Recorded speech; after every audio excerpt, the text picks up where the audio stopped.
Lectura del Santo Evangelio según San Juan.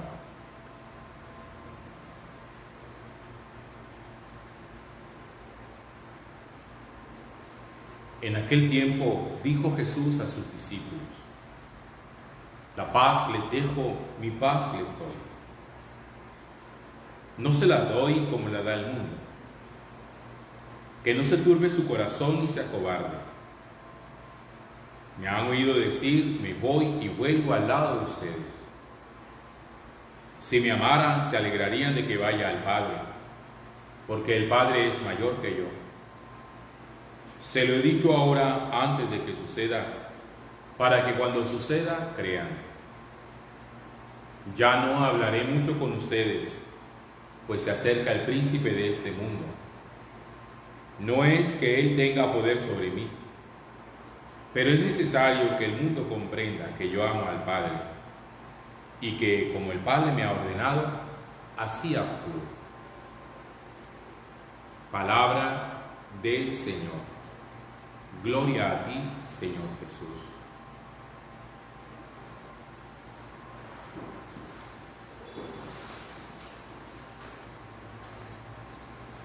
Muchos de ustedes que me están siguiendo ahorita en la celebración de la Eucaristía tienen hijos, y sobre todo hijos pequeños, menores de edad. Desde hace algunos años para acá se ha venido metiendo una mentalidad en medio de nuestra sociedad, en medio de nuestras culturas, donde en muchas oportunidades uno escucha decir a los papás que no quieren que sus hijos pasen dificultades como las pasaron ellos, que sufran como sufrieron ellos, o que le falten cosas como le faltaron a ellos. Por eso hay padres de familia que viven en función de construir un mundo que yo llamaría muchas veces un mundo artificial, un mundo ficticio para sus hijos, un mundo que no existe en la realidad, porque esa perfección en la realidad no existe, un mundo en el que los hijos terminan siendo criados en una especie de burbuja que cuando se revienta, porque tienen que reventarse, y ellos salen a la realidad, se dan cuenta que lo que sus padres intentaron hacer con muy buena voluntad, no es a lo que ellos tienen que enfrentarse en la realidad de cada día. Bien dice un adagio oriental que es necesario criar a los hijos con un poco de hambre y con un poco de frío. No siempre están las cobijas para protegerlos del frío, no siempre está la comida en abundancia para saciar el apetito y para calmar todos los antojos que uno pueda llegar a tener en algún momento de la vida. Y es que, por lo menos los que somos adultos, los que hemos pasado de 40 años, tal vez una de las cosas que nosotros estamos acostumbrados a decir también para refutar esa idea de que a los hijos hay que darle todo es: nosotros nos criamos sin muchas cosas de las que ellos cuentan hoy, y aquí estamos. Hemos sobrevivido.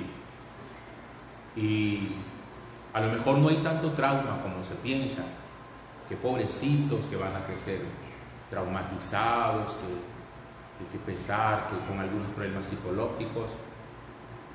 Es que yo pienso que de lo que se trata no es de crear un mundo artificial fantasioso para los hijos, sino de adiestrarlos para que ellos sean capaces no de que el mundo se ajuste a ellos, sino que ellos sean capaces de sobrevivir, más que sobrevivir, vivir en una realidad que todos los días es cambiante.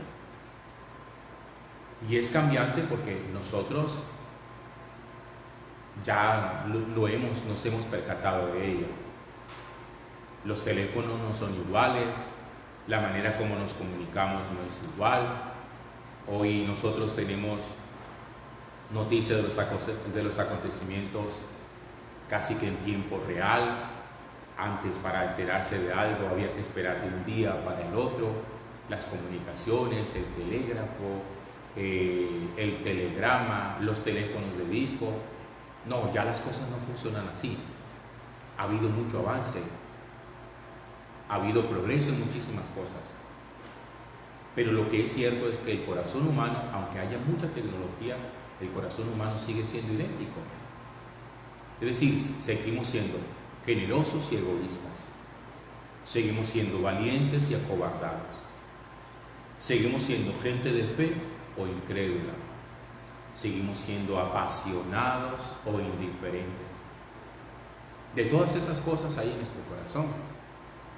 Hay día en que nos levantamos con amores y hay día en que dejamos que en el corazón se vayan sembrando los odios. Todo eso es cambiante. De seguro ninguno, ni los que somos más adultos, nos imaginábamos que íbamos a pasar una situación como esta en la que el mundo nos obliga, porque estamos obligados a ellos, a replantearnos nuestra convivencia, a replantearnos nuestra vida social, a replantearnos la forma como nosotros hasta ahora hemos estado viviendo. Ya no hay, por lo menos de manera temporal, y no sabemos cómo irá a ser cuando esto mejore un poco, ya no hay los espacios para la vida social los fines de semana, las discotecas, los bares, para ir a una fiesta, celebrar un quinceañero, acompañar a unos novios en su boda, ni siquiera para cenar juntos en un restaurante. Todas esas cosas han estado vetadas durante un buen tiempo. Y aquí estamos, tratando de seguir sobreviviendo, tratando de seguir adelante. Y a todas estas, entonces, la pregunta que tenemos que hacernos es: ¿cuál es la interpretación teológica, la interpretación espiritual, la interpretación bíblica que nosotros podemos hacer de esto? Porque necesitamos hacer la interpretación. No podemos hacer solo la interpretación desde la sociología. Tenemos que hacer la interpretación desde la fe. Tenemos que hacer la interpretación desde la espiritualidad. ¿Qué nos está diciendo Dios? ¿Qué nos está hablando Dios? Yo creo que uno de los grandes logros y de los grandes aportes que los judíos dieron a nuestra fe fue precisamente la capacidad que ellos tuvieron para saber interpretar los acontecimientos, su historia y la manera como Dios obraba en medio de ellos, aún en medio de la dificultad. Porque cuando los judíos, cuando los israelitas estaban esclavos en el desierto, ellos pudieron interpretar qué les estaba diciendo Dios. Cuando eran esclavos en Egipto, cuando les envió a Moisés y los sacó de la esclavitud de Egipto y los introdujo en el desierto. En el desierto durante 40 años tuvieron que aprender a interpretar por qué tanto tiempo para poder llegar a la tierra de provisión que les estaba diciendo Dios. A lo mejor era que, aunque estuvieran camino a la libertad, todavía no estaban preparados para las promesas que Dios les había hecho. Porque nosotros muchas veces decimos que todo es en el tiempo de Dios, pero a veces no nos percatamos que no es el tiempo de Dios, sino el tiempo nuestro. ¿En qué sentido? Que en el tiempo de Dios las cosas están listas para dársenos, pero en el tiempo nuestro no tenemos la madurez suficiente para poderlo recibir. Porque hay cosas que necesariamente tenemos que aprender. Y los procesos de aprendizaje no son instantáneos, son lentos, son largos y a veces pueden llegar a ser dolorosos. Ese pueblo tuvo que interpretar en el desierto qué le quería decir Dios. Cuando llegó a la tierra prometida, también allá tuvieron que seguir reacomodando la vida y seguir interpretando qué les estaba diciendo Dios. Cuando volvieron a perder la tierra prometida, cuando fueron llevados al exilio, al destierro, también en el destierro tuvieron que volver a interpretar qué les quería decir Dios. Miren, todo en la vida es interpretativo. Todo en la vida, depende de la forma como usted la mire, la puede llegar a interpretar y darse cuenta Dios que le está diciendo. Si hay un contagio, Dios habla a través del contagio. Si hay la muerte de un ser querido, Dios habla a través de la muerte de un ser querido. Si hay un nacimiento, si hay la pérdida de un trabajo, si hay la consecución de un trabajo, si hay el ascenso en una empresa, en todas esas cosas Dios habla. No crean ustedes que Dios habla únicamente a través de las cosas buenas. Dios también se manifiesta a través de la dificultad. La primera lectura de hoy del libro de los Hechos de los Apóstoles, que es el que hemos venido leyendo durante todos estos días, aparece en el capítulo 14, a partir de los versículos 19 en adelante. Nos dice cómo en Antioquía muchos judíos lograron unir a la gente en contra de Pablo, que estaba predicando en la ciudad. Dice que lo apedrearon, oigan bien, lo apedrearon y lo arrastraron fuera de la ciudad, dándolo por muerto. La adversidad. A eso es lo que yo me estoy refiriendo con la reflexión de hoy. Un hombre como Pablo, un hombre de Dios, un hombre que lo único que está intentando es predicar el Evangelio, meter en el corazón de sus oyentes el amor de Jesús, el amor hacia Jesús. Y la respuesta que encuentra de parte de muchos es el ser apedreado, ser arrastrado como un perro fuera de la ciudad, creyendo que ya estaba muerto, sencillamente para que los buitres se comieran el cadáver. Cuando nosotros vivimos la fe, no estamos exentos de vivir dificultades por nuestra fe. A ver si lo digo de esta forma. La fe no nos protege. Nos protege Dios.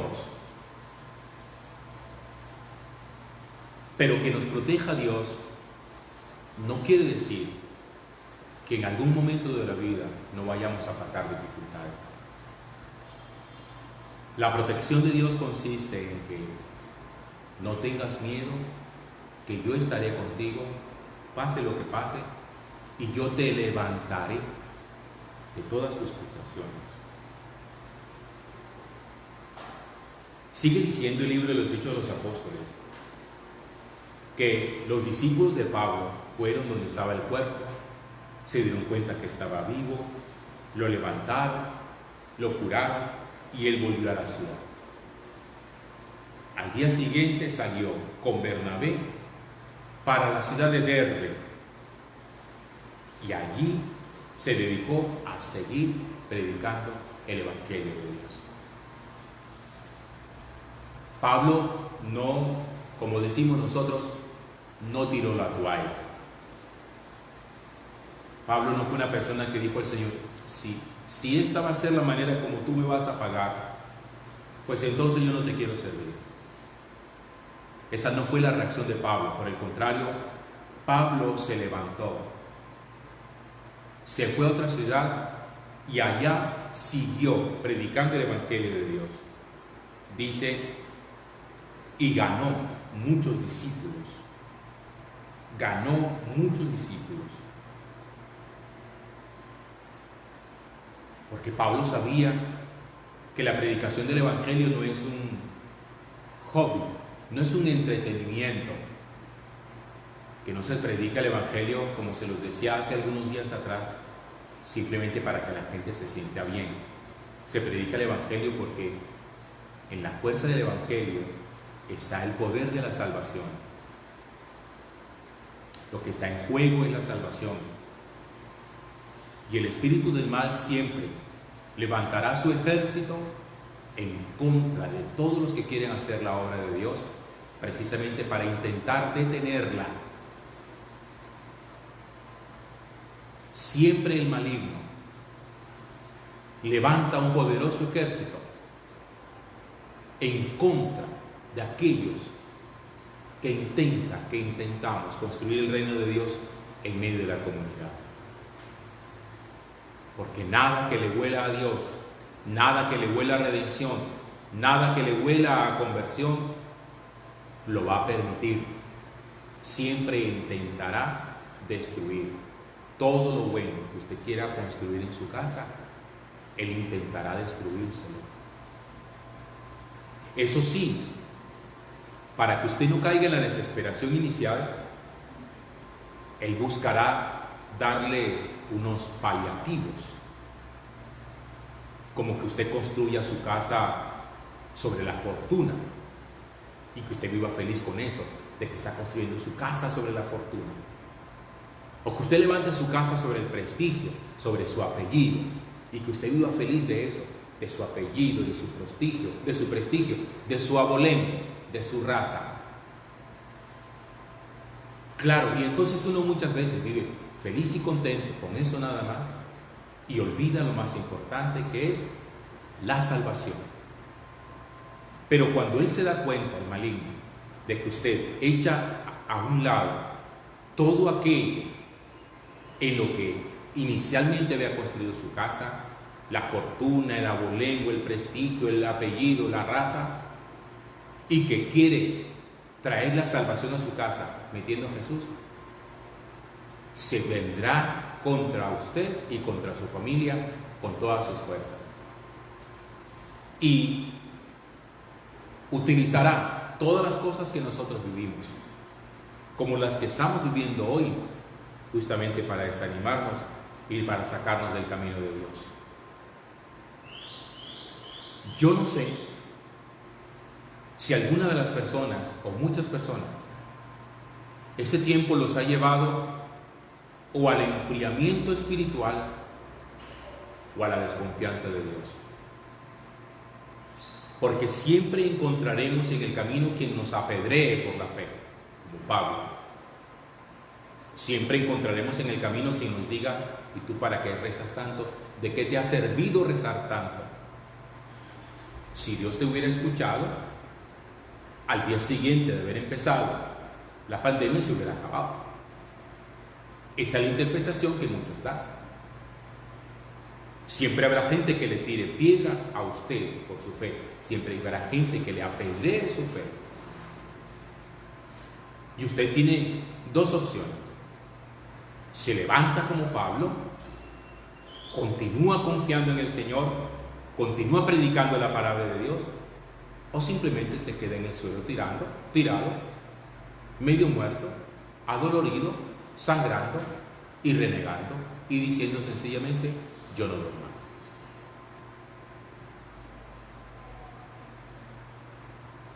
Que nosotros podamos seguir viviendo ese acontecimiento de una manera esperanzadora. Yo creo que el que haga el proceso adecuadamente va a pasar al otro lado, no solamente vivo, sino también salvo. Y podrá dar gloria a Dios cada día de su vida. Y los jóvenes podrán contar después a sus hijos y a sus nietos, en 15, 20, 30 años, 40 años, cómo en el 2020 el mundo fue tocado y transformado por una pandemia, por un virus que se llamaba COVID-19, que estremeció nuestra manera de vivir, pero nos enseñó a vivir mejor, no con todas las comodidades y los placeres que uno quisiera o que nos gustan, pero sí nos enseñó que Dios es grande, que Dios es poderoso y que Él nunca, nunca nos abandona a nosotros en medio de la dificultad.